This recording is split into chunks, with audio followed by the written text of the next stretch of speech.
नमस्कार शेतकरी मित्रांनो, स्वागत आहे आमच्या शेतकरी मित्र 1994 यूट्यूब चॅनल. तर शेतकरी मित्रांनो, भारत कृषी प्रधान देश म्हणून ओळखला जातो, म्हणून शेतीला खूप महत्त्व आहे. म्हणून शेती हे शेतकऱ्याचे खूप महत्त्वाचे उत्पादनाचे साधन आहे. शेतकरी मित्रांनो, आज आपण मिरची या पिकाविषयी माहिती बघणार आहोत. मिरची लागवड करण्यासाठी सुपीक आणि पाण्याचा निचरा होणारी जमीन निवडावी. रोपे वाटिकेतून 30 ते 40 दिवसांची रोपे घेऊन लागवड करावी. त्यानंतर 2 ते 4 पाने आलेली असावीत. साधारणपणे एका एकरामध्ये 15,000 रोपे बसतात. मिरचीचे पीक भरघोस येण्यासाठी खतांचे योग्य व्यवस्थापन खूप महत्त्वाचे असते. जमिनीत लावलेल्या मिरचीला आवश्यकतेनुसार पाणी द्यावे लागते. लागवडीदरम्यान रोग व किडींचा प्रादुर्भाव होऊ नये यासाठी योग्य वेळी फवारणी करावी लागते.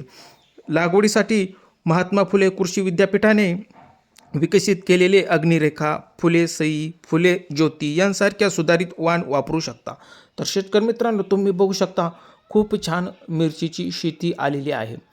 मिरच्या आपण खूप लागलेल्या आहेत. तर व्हिडिओ कसा वाटला? व्हिडिओ आवडल्यास लाईक करा, शेअर करा, सबस्क्राईब करा. धन्यवाद.